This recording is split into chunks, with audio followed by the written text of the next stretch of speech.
கௌதம் சரியில்ல நாளைக்கு என்ன நடக்க போதும் பார்க்கலாம் வாங்க. எபிசோட் ஸ்டார்டிங்லேருந்து எண்டு வரைக்கும் செம மாசா இருந்துச்சுன்னே சொல்லலாம். ஸ்கிப் பண்ணாம ஃபுல்லோடையும் கேளுங்க. அதுக்கு நான் இந்த வீடியோ பிடிச்சிருந்துச்சுன்னா லைக் பண்ண பாருங்க. ரொம்ப பிடிச்சிருந்துச்சுன்னா நம்ம சேனலுக்கு வந்து சப்ஸ்கிரைப் பண்ணி கண்டினியூஸாக ஆதரவு வந்து தாங்க. கௌதம் வந்து என்ன செய்யணுன்னே தெரியலன்னு சொல்லி ஃபைலை வந்து தேடி பார்க்குறாங்க. பார்த்தா ஃபைலை வந்து காணும். எனக்கு யார் எடுத்திருப்பாங்க தெளிவாக தெரியுது. ராகினி சித்தி தான் எடுத்திருக்கணும். அவங்க தான் வந்து சூழ்ச்சி செஞ்சு நம்ம குடும்பத்தையே வந்து இல்லாமாக்கணும்னு நினைக்கிறாங்க. அவங்கள பற்றி தெரியாதா? ஆல்ரெடி செருப்பால் உங்கள் அப்பா வந்து அடித்தவங்க தானே அப்படின்னு சொல்லிடுறாங்க அந்த இடத்துல. நம்ம கௌதம் தெரியுதில்ல, இப்போ ஜேபியோட கூட்டணி போட்டுட்டு தான் அவங்க இல்லாத வேலையெல்லாம் செஞ்சுட்டு இருக்காங்க. ஜேபியை காப்பாற்றணும்னு சொல்லிட்டு தான் சுப்பிரமணியனை உள்ளே வைக்கணும்னு அவங்க வந்து மல்லு கட்டிட்டு இருக்காங்க. இப்போ ஆதாரமும் இல்லைன்னா நம்மளால் சுப்பிரமணியன் அப்பாவை வெளியில் கொண்டு வர முடியாதுன்னு சொல்லி யோசிச்சுட்டு இருக்காங்க. மாமாவை இன்னைக்கு வெளியில் கொண்டு வரோம். அவங்க என்ன சும்மா வந்து விட்டுற முடியுமா? துள்ளிக்கிட்டு இருக்காங்க கௌதம். அவங்கள அடிச்சாவது எப்படி இருந்தாலும் ஃபைலை வந்து வாங்கணும்னு சொல்லி உச்சக்கட்ட கோவத்தில் வந்து இருக்காங்க. இந்திரா வந்து பிடிச்சி தடுக்கிறாங்க. வக்கீல் அங்கே நிற்கிறாருமா உங்கள் அப்பாவை வந்து காப்பாற்றுறதுக்காக. ஆனால் நம்ம கையில் ஆதாரம் இல்லை. இங்கே உட்காந்து ராகினி உட்காந்து தில்லுமுள்ளு வேலையெல்லாம் பார்த்துட்டு இருப்பா. இது எல்லாத்தையும் வந்து பல்ல கடிச்சிட்டு என்னென்ன கேட்டுக்க சொல்கிறியா? இன்றைக்கெல்லாம் என்ன நடந்தாலும் சரி, யார் வந்து தடுத்தாலும் சரி, நான்லாம் யார் பேச்சும் கேட்குற மாதிரி தெரிலன்னு சொல்லி இந்திராவை லைட்டாக வந்து தள்ளி விட்டுட்டு அப்படியே மாதம் வந்து போகிறாங்க நம்ம கௌதம் வேணாம் வேணாம் பிரச்சனை ஆகிடுங்கிற மாதிரி கெஞ்சுறாங்க. அப்பன்னு பார்த்து சித்தி உங்ககிட்ட கொஞ்சம் தனியாக பேசணும் அப்படின்னு சொல்லி ஒட்டுமொத்த குடும்பம் முன்னாடி பேசுகிறாங்க. அதாவது காவியா ரூமில் இருக்கிறப்ப. அதெல்லாம் ஒன்றும் இல்லை கௌதம், என்கிட்ட பேசுகிறதுக்கு என்ன இருக்குது? முதல்ல போய் உன் மாமனாரை வந்து காப்பாற்று. காவியா அதுக்காக தான் வெயிட் பண்ணிகிட்டு இருக்கா. அப்படிங்களா சித்தி? உங்கள் நல்ல மனசு தெரிஞ்சுதான் நான் உங்ககிட்ட பேச வந்திருக்கேன். ஓ, ஃபைல் எடுத்த சமாச்சாரம் வந்து கௌதம் வந்து டேரக்டாக நம்மள்ட்ட கேட்குற அளவு ஆயிட்டானா? சரிங்கிற மாதிரி மனசில் நினச்சிட்டு இருக்காங்க அந்த இடத்துல நம்ம கௌதம். அப்படியே வந்து ராகினியை வந்து கூட்டிகிட்டு வந்து அவங்க ரூமுக்கு வந்து வராங்க. இந்திரா வந்து கதை வந்து தாப்பா போட்டாங்க. மரியாதையாக சொல்லுங்கள், ஃபைல் எடுத்தீங்களா? என்னது ஃபைலை காணுமா? அப்போனா இந்திராவோட அப்பாவை வெளியில் கொண்டு வர முடியாதா? காவியா வந்து ரொம்ப எதிர்பார்த்துட்டு இருக்காளே அவங்களோட அப்பாவை. என்ன நடக்க போகுது ஒன்றும் புரியலன்னு சொல்லி பட்டமாயிட்டாங்க. சித்தி இந்த ட்ராமாலாம் வேறையாட்டியாக வச்சுக்கோங்க. உங்களை பற்றி தான் எனக்கு தெரியுமே. அப்படி இருக்க சூழ்நிலை என்கிட்ட பர்ஃபார்ம் பண்ணி 10 பைசாக்கும் பிரயோஜனம் இல்லை. என்ன கௌதம் ஓவராக பேசிகிட்டு இருக்க? அப்போனா நான் தான் எடுத்தேன்னு நினைக்கிறியா அப்படின்னு சொல்லி கேட்கும்போது ஜெயா வந்து காட்டுறாங்க. எனக்கு ரொம்ப சங்கடமாக இருக்குது ஜெயா அப்படின்னு சொல்லி ராமச்சந்திரன் வந்து பேசுகிறாங்க. ஏங்க இப்படியெல்லாம் பேசிகிட்டு இருக்கீங்க? என்ன ஆச்சு? எனக்கே நெஞ்சு அடைக்கிற மாதிரி இருக்குது. இப்போ காவியாவோட அப்பா அம்மா வந்துட்டு இருக்காங்க ஊர்லேருந்து. இப்போ என்ன நடக்க போகுது நீயே யோசிச்சுப்பாரு. அவங்க இந்த வீட்டில் இருந்தப்போ ஏதாவது ஒரு விஷயம் நடந்திருந்தா கூட மனசை வந்து தேத்திப்பாங்க. அவங்க இல்லாதப்ப காவியாவை பத்திரமா பார்த்துக்க வேண்டியது யாரு? நாம் தானே. அப்படி இருக்க சொன்னல நம்ம விட்டுட்டோமேங்கிற மாதிரி ஒரு வார்த்தை கேட்டுட்டாங்கன்னா என்ன பண்ணுறது?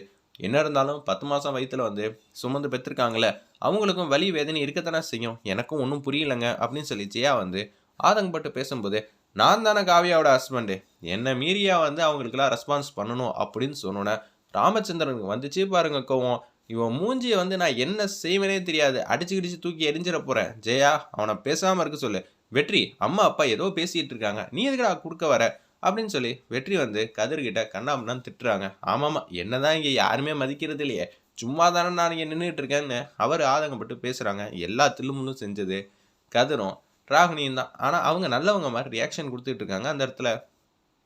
எனக்கு ரொம்ப கவலையாக இருக்குது. காவியாவுக்கு நம்ம என்ன பதில் சொல்ல போகிறோம்னு தெரியாமல் அப்படியே இருக்கும்.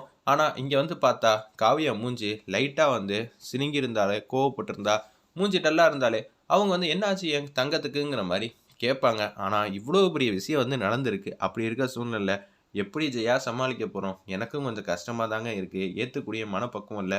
சம்மந்தி ரொம்ப நாள் கழிச்சு இப்போ இந்திராவும் கௌதமும் கூட்டிகிட்டு வர போகிறாங்க ஜெயிலேருந்து. அவர் வந்து கேட்டாலும் நம்மளால் எந்த பதிலும் சொல்ல முடியாதுங்கிற மாதிரி வருத்தப்பட்டு இருக்காங்க அந்த இடத்துல நம்ம ஜெயாவும் அவங்க ஃபேமிலியிலேருந்து எல்லாரும். சித்தி மரியாதையாக சொல்லுங்கள், நீங்கள் ட்ராமாவை சூப்பராக நடிக்கிறீங்க. இந்த ட்ராமாவை பார்த்து பயங்கரத்துக்கு அக்கா வேணால் ஏமாறுவாங்க உங்கள் அக்கா, ஆனால் நானும் ஏமாற மாட்டேன் அப்படின்னு சொல்லி கௌதம் வந்து அடிக்கிற மாதிரி பேசுகிறாங்க. என்ன கௌதம், நான் வளர்த்த பையன்டா நீ ஏன் பேச்சை கேட்காம இவ பேச்சை கேட்டுட்டு இருக்க? நான்லாம் எடுக்கவே இல்லைடா அப்படின்னு சொல்லும்போது, சித்தி தேவையெல்லாம் பேசாதீங்க. கௌதம் கௌதம் நீங்கள் ஓவராக தான் ரியாக்ஷன் கொடுக்குறீங்க. ஆனால் உங்களை பற்றி உள்ள சுயரூபம் எல்லாம் எனக்கும் தெரியும், கௌதமுக்கும் தெரியும். அஜய் யார், ஜேபி யாருங்கிற விஷயம் எல்லாமே தெரிகிறப்ப நீங்கள் அதுக்கு பின்னாடி இருக்கிற மெயினான ட்ரம்ப் கார்டு. திரும்ப திரும்ப என்னை பேச வச்சிடாதீங்க. நான் வளர்த்த பையனையே எனக்கு எதிராக திருப்பிரியா? கடவுளே, எனக்குன்னு யார் இருக்கா அந்த வீட்டில்? நான் அனாதை தானே, அதனால தானே எல்லாருமே வந்து இப்படியெல்லாம் வந்து யோசிச்சுட்டு இருக்கீங்க. சரி என்ன அடித்தா இங்கே கேட்கக்கூட நாதி இல்லைங்கிற மாதிரி வருத்தப்பட்டு பேசுகிறாங்க அந்த இடத்துல நம்ம ராகினி உன்னை வந்து சவுண்ட் வந்து பக்கத்து ரூம்லேயும் கேட்டுருது, காவியா ரூம்லேயும். என்ன அங்கே பிரச்சனை? இவ வேற ரொம்ப நேரம் ஆச்சு ராகினியை கூட்டிகிட்டு போய் எனக்கு ஒன்றும் புரியலையேன்னு சொல்லி ஒட்டுமொத்த குடும்பமும் வந்து வெளில வந்து நிற்கிறப்ப கதவு திறந்துட்டு ராகினி மாட்டுக்கு வராங்க. அக்கா எனக்கு இதெல்லாம் தேவையா? உன் புள்ள என்ன தெரியுமா சொன்னா அப்படின்னு சொல்லும்போது, கௌதம் என்னப்பா சொன்ன? எல்லாரும் அமைதியாக இருக்காங்க. இந்திராவும் பேசலை, நம்ம கௌதமும் பேசலை. ஏன்னா காவியாவுக்கு வந்து பேசுறது கேட்டுட்டா என்ன பண்ணுறதுன்னு. உன் புள்ளலாம் சத்தியமாக சொல்ல மாட்டான், நானே சொல்கிறேன். ஃபைலை வந்து காணுமா? ஃபைலை காணுன்னொன்னே என் மேலே பழி போடுறாங்க. என்னது ஃபைலை காணுமா? என்னடா எவ்வளோ பெரிய பொறுப்பான இடத்துல வந்து இருக்க, அந்த ஃபைலை வந்து பத்திரமா வச்சுக்கணும்ல, ஏன்டா அப்படி சொதப்பிட்ட? அப்பா ஃபைலு காணாமல் போலப்பா, யாரோ திருடி இருக்காங்க. அதை சித்தி வந்து அண்டர்லைன் பண்ணி சொல்ல வந்து மறந்துட்டாங்க. நாங்கள் சந்தேகப்படுறது ஒவ்வொரே ஒரு ஆள் தான். அது யாருன்னு உங்களுக்கே தெரியும். அவங்கள தான் தனியாக கூப்பிட்டு விசாரித்தேன். இவங்க தான் அந்த ஃபைலை வந்து எடுத்திருக்காங்க. இந்திராவையும் காவியாவையும் பழி வாங்கணும் தான் இவங்களோட அல்டிமேட் கோலாகவே இருக்குது. இது நம்ம எல்லாருக்குமே தெரிஞ்சிருந்தோம். இப்படி நடந்துகிட்டு இருக்குன்னு ஏண்டா சித்தி மேலே பழி போடுறியா அப்படின்னு சொல்கிறாங்க. தேவையெல்லாம் பேசுகிறவளை வச்சுக்காத கதிர், நான் என்ன செய்வேன்னு எனக்கே தெரியாதுன்னு கௌதம் வந்து கதிர்கிட்ட சண்டைக்கு வந்து போகிறாங்க.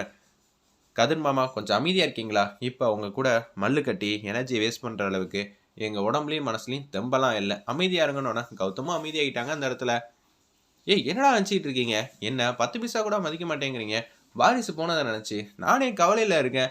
எனக்கு ஆறுதல் சொல்ல யாருமே இல்லை. ஆனால் காவியாவுக்கு மட்டும் பக்கத்தில் உட்காந்து எல்லாரும் வந்து ஆறுதல் சொல்லிட்டு இருக்கீங்க. டேய் குழந்தை எப்படா போச்சு?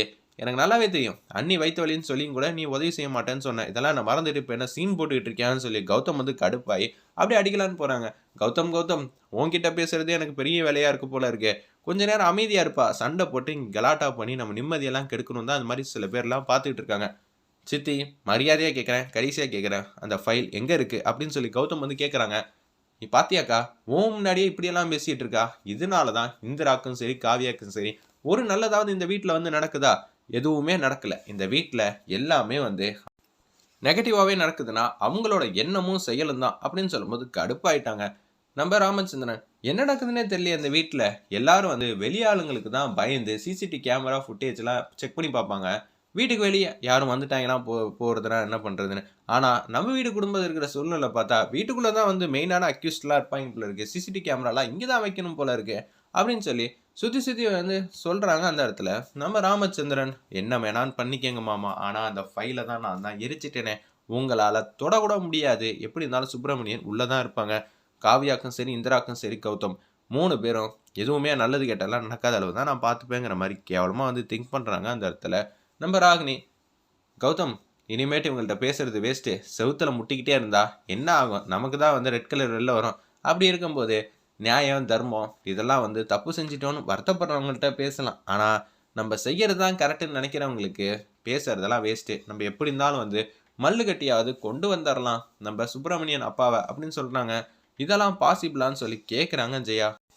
வேற என்னத்த பண்ணுறது? நியாயம் இல்லாதவங்கள்ட்ட ஃபைலை எடுத்தவங்கள்ட்ட கேட்டு பார்த்துட்டோம், ஆனால் அவங்க எடுக்கலைன்னு சொல்லி சாதிச்சா இந்த வீட்டில் அப்படி யார் தான் எடுத்துருக்கணும்? ஏமா கௌரி நீ எதுவும் ஃபைல் எதுவும் எடுத்தியா அப்படின்னு சொல்லி கேட்கும்போது அவங்க பட்டமாயிட்டாங்க. இருப்பினும் ராமச்சந்திரன் விசாரிக்கிறப்ப நேற்று நைட்டு ஃபுல்லாக வந்து நான் ஏமா ரூமில் தான் இருந்தேன், எனக்கும் இந்த விஷயத்துக்கு சம்மந்தம் இல்லை, வேணா கேளுங்கன்னு வெற்றி ஆமான் ஜாமின்னு சொல்லிடுறாங்க. சரி வா கௌதம் போகலான்னு சொல்லிட்டு அப்படியே வந்து போகிறப்ப கௌதம் வந்து செமையாக ராகினி வந்து முறைச்சிட்டு அங்கேருந்து கிளம்புறாங்க. என்ன வேணான்னு பண்ணுங்க, ஆனால் எப்படி இருந்தாலும் ராமச்சந்திரன் வந்து ஜெயிச்ச மாதிரி இருந்திருக்கலாம். ஆனால் கரெக்ட்ஸி வரையும் சுப்பிரமணியனை வெளியில் கொண்டு வர முடியாத அளவு நான் பார்த்துப்பேங்கிற மாதிரி ராகினி வந்து யோசிக்கிற மாதிரி காட்டி இந்த எபிசோட வந்து அருமையாக மாசாக முடிச்சிருந்தாங்கன்னே சொல்லலாம்.